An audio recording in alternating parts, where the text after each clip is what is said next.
I just want to spend the last few moments that we have talking about some strategies. Like, what are some action steps? Are there things that people can do today? How do we move, as you said, we say move the needle. How do we move this forward in a way that is going to be more holistic, more inclusive? How do we do that?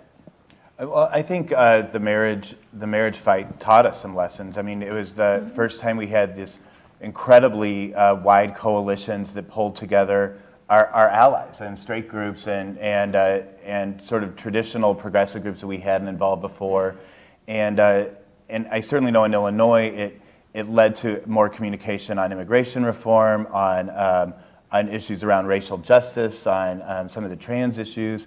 The creation of Pride Action Tank, which you'll be hearing more about, was one of these beautiful results of lessons learned of not having people all around the table at one point.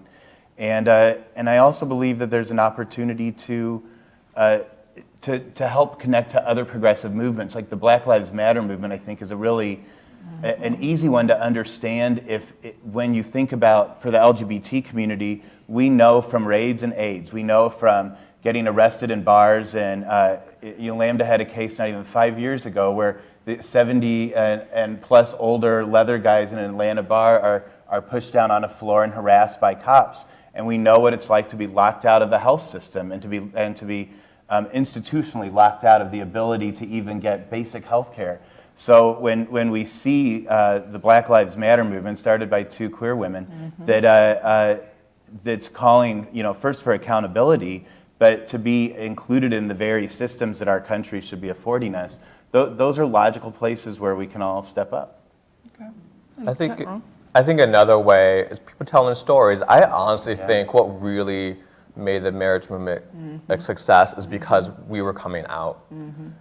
Legislators, the president, courts would not have gone that direction and did not feel that society was kind of going that direction. That's right. And the only way that it happened is people telling their stories. Right. And I feel that when it comes to the most marginalized folks in our community, we need to encourage, support, and really to shine light on the people who are the most vulnerable in our community.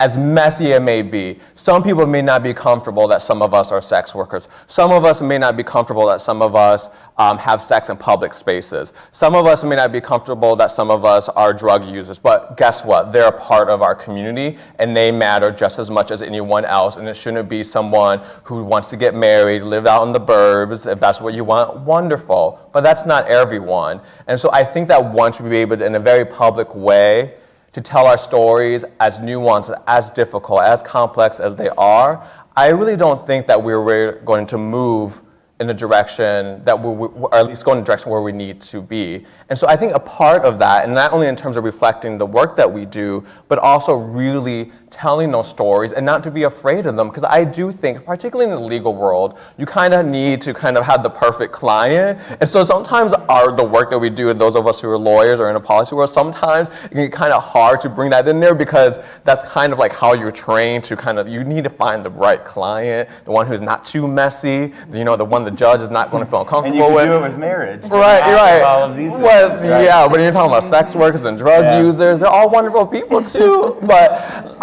we live in a society that doesn't see it that way. But I do think that we can get people to understand that those folks who kind of live in the margins, I mean, you think of Orange is the New Black, I do think, there are problematic features of the show, but I do think it does humanize people who are institutionalized in a way that I don't think that we really have seen. And so I think that cultural change work, I think that's where most of the work, it's, as much as lawyers like to think that, we're the center of the universe, we're not. I think we can't really do our work unless people are doing cultural change work. So those are the artists, those are the people who are just telling their stories to their families, their co-workers and whatnot. Those are the people who are doing the work that allow us to be successful in the courts or in terms of our advocacy at the agencies. And so I think that's going to be an important part of the strategy moving forward.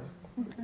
And Dale? One of the, I think there are a lot of explanations for why the marriage movement was ultimately successful, and it certainly involves lawyers in part, even though we're not the only people in the world.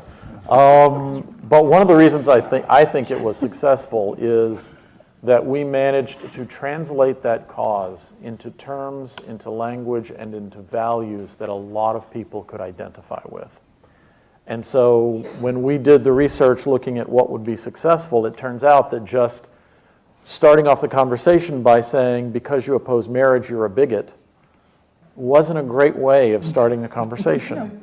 And just saying it's my civil right to be able to get married also wasn't very persuasive to people. But what was persuasive to people was saying that marriage is about things you do understand and identify with, like commitment and love, being with another person. We all have that desire in many ways to share our lives with that one other person in life with whom we can suffer and die.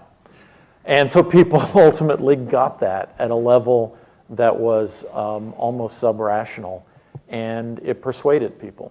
I think the challenges we face, especially on trans rights, I would say, are challenges to try to translate the experiences that transgender people have into the kinds of things that others can understand. I can't think of another public issue in this country on which there is a greater distance between what is taken to be common sense, men shouldn't be in women's bathrooms or showers, and what we know about public policy, which is that the sexual predation and all the other things that people say they fear actually don't happen when you look at the numbers. I cannot think of another issue. Maybe there are others that are similar, but I can't think of an issue on which there's a greater gap between those two things. And somehow we have to bridge that gap.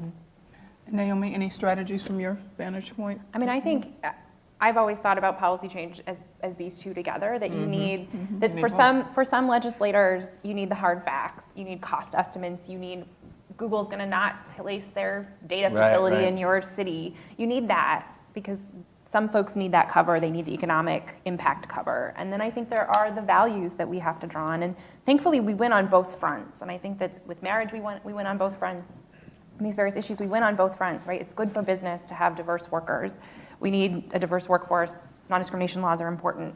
You have a business case for that. You also have the value of people should be able to work hard and provide for themselves. And we don't have that right now for trans people and LGBT people in this country. And so I feel like we are building that on non-discrimination, for example, but that it always has to go hand in hand. And thankfully we have organizations that are great at one and some that are great at others and some that are great at both. And so I think we just need to keep pushing that forward. And the people that we won over in the marriage fight, and we're seeing this in others, we won over the people that said they were against marriage.